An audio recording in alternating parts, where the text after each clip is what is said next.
So, welcome to the next edition of the Rare Business Podcast. With me today, I have Carolyn Blunt and Martin Hill Wilson. Hello. Hello. Hello, Adrian. So, Carolyn and Martin, for the benefit of our listeners and readers, can you tell us a bit about yourselves and the sort of work that you do? I'm doing actually quite a lot of writing at this point in time. I'm doing it under sort of the banner of marketing activities, but I'm being asked to do a lot of ghostwriting on thought leadership, particularly, and things like digital customer service, social customer service. All of these are quite popular topics at the moment. Do a bit of keynote, and I do a little bit of consulting in the background as well. That's a sort of potted history of what I'm up to at the moment. Fantastic. Yeah, and over the last 10 years, I've grown a training company which is called Real Results, and we design and deliver training in people skills and leadership and customer service. And because of my background in the contact center industry, it's meant that a lot of our clients continue to be contact centers. Right. And as well as running Real Results training, I write journal articles and speak at conferences and on the topics of customer service and people. Okay. Now, you've both recently written a book called Delivering Effective Social Customer Service: How to Redefine the Way You Manage Customer Experience and Your Corporate Reputation. That's the long title, the short one being Delivering Effective Social Customer Service. Can you tell us a little bit about that book, how it came about, and what's the purpose of the book? Sure. I think social is probably the most exciting and possibly scary thing to happen to the customer service industry, since we migrated from letters and onto telephones back in the 60s. And it's something that fascinated both of us. And we had the idea for the book over a glass of wine in Blackpool. And Martin, yeah, it's always the best ideas do come over a glass of wine, I tend to find. Um, and and I think at that point, Martin was already doing some great speaking work on social and looking at it from the strategic level, looking at how it was integrated into organisations, how to get senior leaders and marketing on board with it. And I was working on it from the people element, so looking at how the frontline advisors used it, the tonality, the customer experience impact, and also thinking about the efficiencies that it brought in terms of call deflection and cost to serve.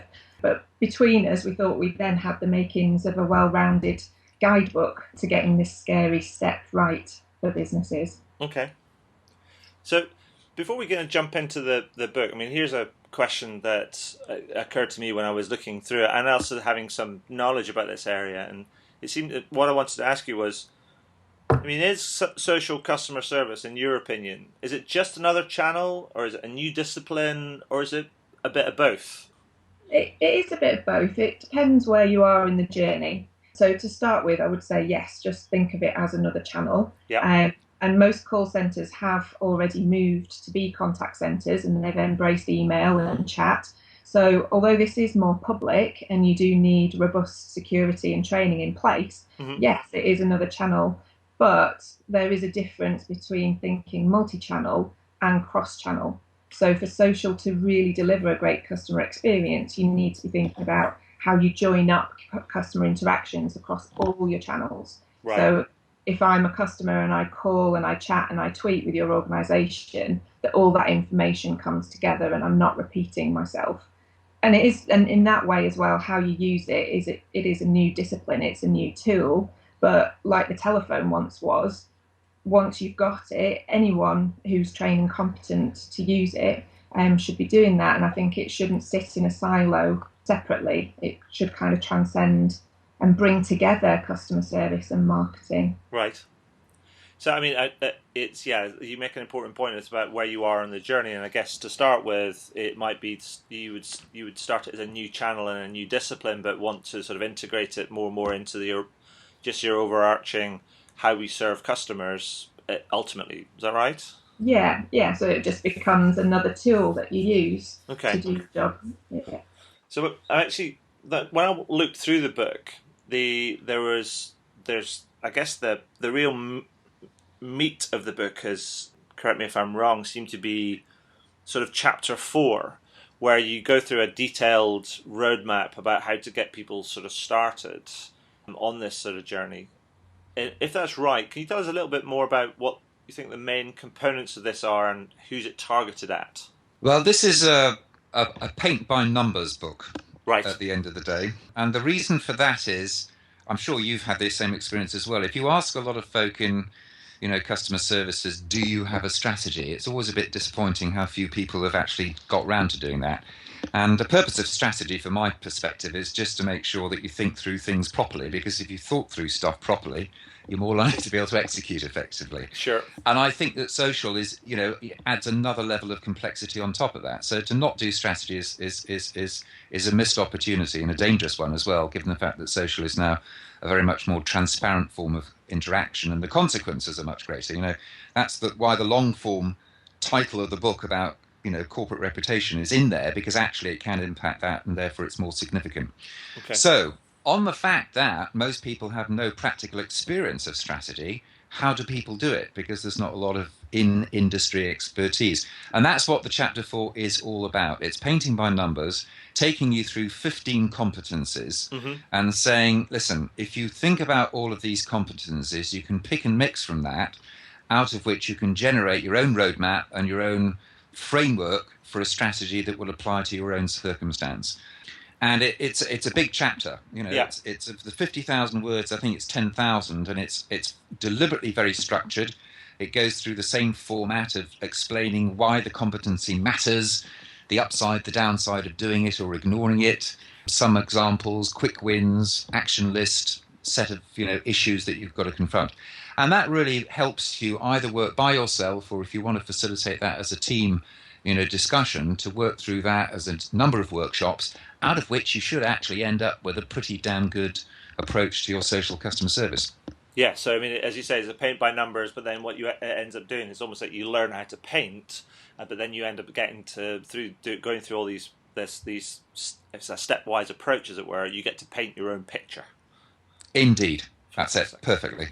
So, but if I was like a smaller business, let's say, and I didn't have the volume of customers or issues to deal with that, say, some of these larger organizations have, and don't have a big sort of call center stuff, but customer service is is an important issue for me. I mean, where do you think I should start? It was interesting because I reread the chapter on the basis of thinking about how applicable it would be to different sized businesses. And certainly the way in which we have addressed some of those issues is addressing an audience where there's a certain level of organizational complexity. Right. So one of the ones about strategy, for example, is what you really don't want to do is to develop yet another isolated strategy, now called social strategy. Yes. And so one of the points that we make is try and fit that in with whatever else you might have around the place. Might well have a social media strategy. Most large businesses will do. Some might have an online e-commerce strategy. Some might have a mobile strategy. How do these all come together? Now, if you are a 10-person organization, or even just a sole trader, you won't have that, Yes. You won't have that level of issue. But in the middle of that discussion is still a relevant point to you, which is you're still being asked to join things up together to have a holistic view, as opposed to a separate silos views. And that's a challenge we all have, regardless of the size of business. So what I would suggest is, in the practical sense of going through the chapter, is you discount the complexity if it does not apply to you, but you take the lesson that's sitting in the middle of the advice. Right. Okay. So it's like, take the almost like figure out what the headlines are, what the big lesson is, and then apply that to your business, and without all the weight of the organizational complexity that some of the bigger players might have to deal with. Spot on. Fantastic. So because I think that's really useful. I mean, and I looked through the chapter and I was like, blimey, that feels like a lot of work. And yes, it's and quite a big sort of undertaking, but I thought it was also really useful because it's a really meaty part of the book as well, and actually I haven't really seen somebody try to tackle this is how you would do this from soup to nuts, as it were. Well, I tell you, one of the reasons that we both wanted to write the book is a lot of material about social customer service does exist on the web. It's in the form of short posts, articles and discussions of that nature, but it's not brought together. Yes. That's one thing. And the second thing that I've noticed is actually there are two audiences sitting here. One is the traditional call center audience, and one is the audience that actually began most of this, which is the marketing and the PR audience. And what's interesting at the moment is what they don't know, respectively, about each other's disciplines. Right. So the chapter 4 will be quite familiar to a lot of call center people in terms of the competency sets that we go through. Yes. Some of them will be new, things like social listening. Uh-huh. Yes, social monitoring. That's a new thing for a call center. They've never had to reach out to customers in that way because we've just provided a queue for voice, for email, and you have had to, as customers, conform to that. This time, though, we have to go and find out what you're talking about by listening to you. So that's a new competency set, which will be strange to a call center person, but quite familiar to a social media person. Yeah. If you swap it from the other perspective, actually a lot of the operational aspect of running a team, interacting with customers on a day-by-day basis, that is quite a new thing for a marketing person. They won't be familiar with that. So again, we've tried in the book to provide a bigger picture and integrate some new disciplines with some more established disciplines and said, hey, what do you get when you jam all these things together? Okay. In a way, it seems to me that you are encouraging people to move from being where a customer service function has traditionally been reactive to adding in a proactive element into the mix. That's a great point, and absolutely. And I think the top part of social's game when it does it well is to reach out and get to the customer, even necessarily before the customer recognizes they've wanted to talk to a brand. Yeah. And I think that when people do that, and it's not always successful, but when they are successful, I think that's the essence of what we now expect as customers, for organizations to be highly responsive, in real time, to anticipate and personalize their response to us. And social can be a very good medium through which that experience can happen. Sure. I mean, and also a fantastic opportunity by being so proactive and trying to spot problems before they've actually been, if you like, directed to a more formal sort of channel, as you can actually go and be proactive and respond to something. And if you get it right, it's a fantastic, if you like, foundation for creating fantastic word of mouth. Well, that's where the marketeers suddenly get some value out here, and this is why they should remain involved, because their big problem at the moment is the amount of content that they have to produce to keep the market entertained. Yes. And yet most content isn't considered to be of value because it's corporate speak. So I'm a big fan of letting the customers write their own material. And if you have a service experience which was fantastic, suddenly marketeers have got today's gold dust in their hand, which is the opportunity to put something out that other customers would be interested in. Yeah, absolutely. I mean, that leads us on to the whole idea which you then go on to explore in the book about around peer-to-peer support, where customers end up helping each other, as it were, and that would seem to me to be the pinnacle or the ultimate goal for many organizations, where it's almost like beyond self-service. It's like customers serving themselves, but also serving each other's. Would you agree with that? Yes, I would. And I think it's completely contemporary about where customers have got to. Digital has enabled actually both sides of the argument, organizations and customers, to be much more self-sufficient. Mm-hmm. And the way that manifests at consumer level is that we're happy to help each other out. It's a very interesting point, by the way. A lot of customers have strong relationships with brands. Yes. Not universally, but certain brands, there's enough love in there to say, I'll devote time to being involved. And that's what these peer-to-peer communities are basically leveraging, which is that people's desires to contribute and be involved in a brand because it matters to them. And I'm a big fan of it. I think that if your market supports the need for a community, and that's not universal, I'll hit that in a second, you have got the center of your strategy, I think, because it is the only part of social which, to my mind, has clearly got an ROI to it, in the sense that actually, if one customer helps another customer out, they're not on your payroll. Yep. It's a huge opportunity to save money there. But secondly, it deals with a ton of other stuff. I mean, knowledge management gets transformed. Yep. The quality of knowledge, the way it's been expressed, the availability of it, the speed of it, that's fantastic.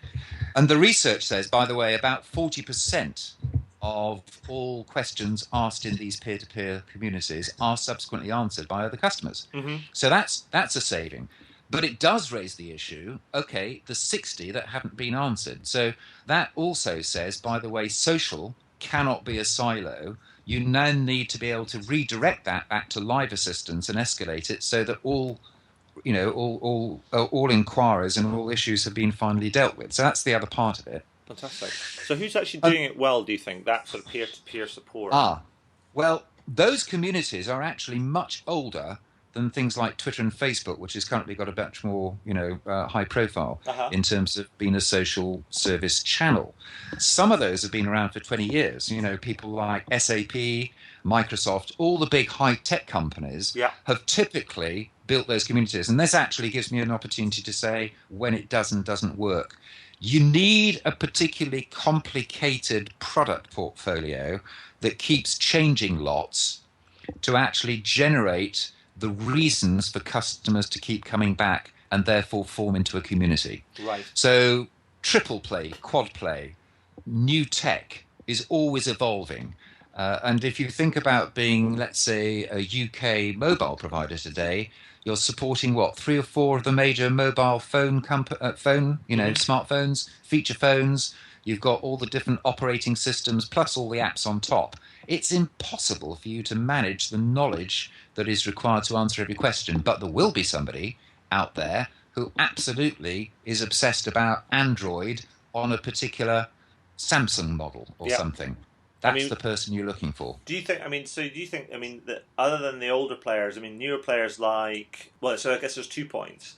It springs to mind, I think you mentioned in the book as well, that GIF-GAF seem to be leading the charge in the sort of the new space. Yes. But also there's the other point which says that peer-to-peer support and building your own community isn't necessarily for everybody. No, because if, by the way, you have a relatively stable product portfolio, which isn't complicated to use, why bother to get involved? Now, that said, you might be clever and change the frame of reference. Mm-hmm. So one of the things that brands are also doing is to try to find new reasons to be involved in the conversation. Yeah. Can you therefore, as a financial services company, get interested in the lifestyle issues around of money? And if you can you build a community? Right. And therefore be involved as I'm a student, as I'm recently married, as I'm having my first children, as I'm retiring, and therefore provide a sponsorship role around a community? You can do that. Barclaycard, I don't know whether we mentioned that in the book at the time, but they did a fantastic piece of work not so long ago where they crowdsourced a new card. Right. And literally customers invented it, and they found that it sold faster than any other card that they ever launched, simply because all the features were appropriate because they'd been designed by customers. Right. And interestingly, that group of customers now co-manage the development and the ongoing success of the card. That's the other side of this, by the way. It's not just about customer service when you use a community. It's about the full 360 life cycle management, actually, which is why I think they're such a powerful channel if you can set them up. Okay. It's right. I think there is a potential that customer service that busts, this sort of type of customer service kind of busts out of its silo. And I know you talked about one agenda sort of thing. We'll get to that in a minute. But it's actually it goes beyond customer service as a function and moves into, as you say, life cycle and customer journey and all of that sort of stuff. Oh, it feeds your R&D program, if nothing else. Well, absolutely. So here's another question, and this might be a bit controversial, given that you've just written the book, but given the space is moving and developing so fast, do you think there's a risk that publishing a hard copy book like you've done about this is potentially will become out of date kind of very quickly, or is it that the way that you're approaching it, do you think actually the approach is quite timeless and it's not really about the technology? Yeah, we're talking about communication a lot of the time on social, and communication is timeless. Of course, we talk about examples like HMV and horse meat and things that will, in context, date. Yes. But the lessons are still valid and timeless. Okay. And it was quite funny. I remember as the book was closing for print, it would seem that brilliant examples of good and bad social customer service were popping out every day. And I remember saying to Martin, "Oh, did you see that on Twitter today? That'd be a great one for the book." And he'd say, "Well, we've got to stop somewhere." You are. And Or of it turns course, into a Harry Potter novel. exactly. No. And of course, the technology can change, and the platforms that we favour might change. And we've seen recently on Facebook, the addition of threaded conversation, and it will continue to evolve. So we had the idea to create a website which is social-customer-service.co.uk, Yeah. and on there we'll continue that dialogue. Okay. And we'll bring in extra examples and information about technology as they happen. But the real, if you like, the real headline out of all of that is that whilst all the technology and everything will change, the actual behaviour, which is what we're talking about here, is around sort of communication, and that your approach to it, particularly in sort of chapter 4 and building that roadmap and stuff, that's solid, that's timeless, and we should be able to apply that regardless of kind of what changes around us. Yeah. Yes, and I just to add my 2 cents on that. I mean, I blog a lot, you blog a lot.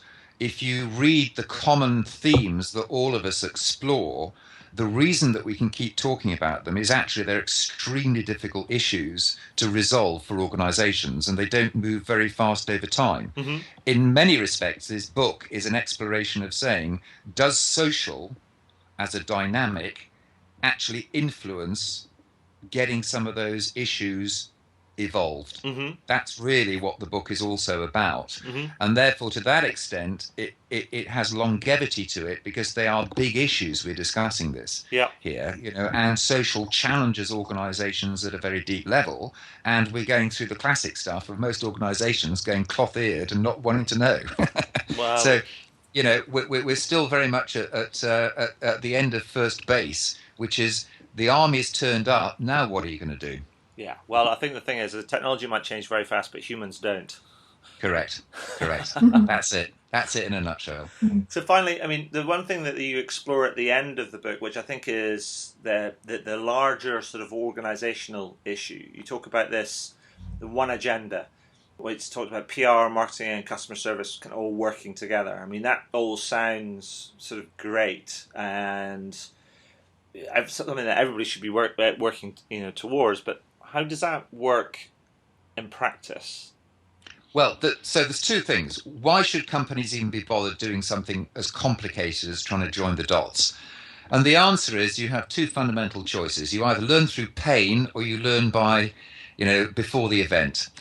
Reality says that most people are learning by pain. In other words, they've got to get slapped a little bit in public, and then they might reconsider the thing. And the point is this, that actually you look very, very disconnected between departments if you don't try to join them up together. So typically this manifests in terms of marketing messaging on the same page as customer service issues on a Facebook timeline. And it just looks so incongruous that we're saying great things about the brand, and directly underneath somebody's dissing it and having a lousy time. It just does not work. And so the more you go into this, the more you have to say, well, actually, all customer-facing teams, at the very least, have got to get joined up. Yeah. Therefore, what are we going to do about that? And the point of the chapter is not just to wave the flag for that, but to actually provide some practical advice on where you might go. And if these departments have basically been islands, the simple notion is the way you bring different teams together is by getting them to give a reason to be together, and hence the word one agenda. Right. And let's take something big in organizations, which is terribly difficult to change, but is often the cause of the problem, and that's annual planning. Right. Annual planning at the end of the day causes teams to go off and do stuff without any awareness of how they impact the other department. Yes. And the short-term answer to attacking that is to say, look, we know how stupid we can be between marketing and sales and service. Why don't we just devote half a day of our time during the planning cycle to sit down and try to share one goal? Nothing more ambitious than that. And let's see if we can track that and do something over the next 12 months. The next year, let's try a couple more goals. And it's an iterative approach to joining up things like planning, the way we manage stuff, the language. That's a huge topic. Yeah. If you talk about how we think about a customer, a marketeer talks about segments. A customer service person talks about cases. A salesperson talks about funnel. Yes. The language and the metrics are completely different. Let's unify all of those so we have a single view. I bet you there's 3 versions of a customer journey sitting on 3 different blackboards. Why don't you bring all of these things together? And that's really what the One Agenda is about, trying to unify the more simple, practical parts of the way we think and interact with customers. I think what's interesting, and Carolyn, it goes back to something that you talked about a little bit earlier, is because underlying all of that is trying to improve how we communicate with customers outside. But the One Agenda is more about how do we improve how we communicate with each other internally about our customers. Yeah. Absolutely, yeah. Okay. So, and by the way, finally on that one, Adrian, that's also directed at the top team. Yes. The reason we put that in the book is to say the other significant thing that's running through all of this is customer service has, for a period of time, had a legitimate argument saying we are more strategically valuable than you're allowing us to be. Mm-hmm. I think social actually just increases the volume on that argument, and therefore that last chapter is saying to really people who've got the ability to affect it, re-architect your business to allow these things to take place. Yes. Fantastic. So, just mindful of time here, and a couple of final questions. One is there anything else that that you'd like to add, or top tips for our readers and listeners about where to start or something, or is there something that's in the book that we haven't covered that you think actually this is really important and you should check this out as well? I think obviously the book has got that roadmap, and wherever you are on the journey, there will be something in it for you. Mm-hmm. I think if you've never got started, then the key point is about jumping in. And although it can be that scary kind of leap of faith, and in some cases you will have that internal political wrangle, it's just about getting started. Like Martin said, get a separate Facebook page up, get a separate Twitter handle for customer service, and you don't need to publicize it, just let it grow naturally. Uh-huh. And in the book there is an interview with Carolyn. Yes. And I think that is a great read for people who want to start from scratch and look at some of the lessons and the pitfalls to avoid. And I think, most contact centres have got good agents in them that have got some personality about them and they're socially savvy. And it's just about getting a couple of those in a room and going through what you do and don't want the brand voice to be like, what's okay, what's not okay, and then just letting them get started with it. There's some stuff around security, and the book covers some things to think about with that. But watch what happens and keep giving feedback to those agents is really important as well. It's almost like start small and learn as you go. Yes. And the reason actually why I think the book is particularly at this point in time great for people is my experience is most people are up and running now. Mm-hmm. What they're worried about, though, is what they don't know. Right. And reading the book gives them a context, gives them detail, and we try to actually deal with the big issues. And on each of the chapters, we end with an action plan and loads of tips. So we go from strategy down to tactics, in each of the chapters and methodically run through everything. As Carolyn said, we go through the legal stuff, we go through crisis management. So you pretty much get everything covered off. And the book, therefore, gives you the assurance that you're not missing anything. And I think that's the next big stage for a lot of people, to have the confidence that they've got it properly thought through, because actually digital customer behavior suggests that we're going to be doing more and more of this. So scale is going to become the next thing. At the moment, it's under 10% of customer service volumes. So it's not significant in volume, but it is hugely significant in terms of impact. As it scales, it will become yet more so. So do you think that what you're trying to aim to do is that you're making your book is almost like the Hayes manual for delivering effective social customer service? Well, that'd be delightful to be seen in that context, yes, and I'll buy that. and align yourself with a really old kind of like brand. I think we've probably all seen the Hayes manuals, but particularly when we had our first cars. Yeah, no, it's meant to be the guidebook. It's meant to be the reference manual to give you the confidence to go out and be excellent. Fantastic. So, Carolyn, Martin, I always have my final question I always ask in all of these interviews is this. Is there anything, and I can guess what it is going to be, but is there anything that you would like to shamelessly plug? Yes, I would like, if you are a customer service person, to buy the book and give it to a marketing colleague. Okay. And I'd like you to reverse that. If you're marketing, go and find your customer service colleague and buy them a book. That would be my shameless plug. Fantastic. Carolyn?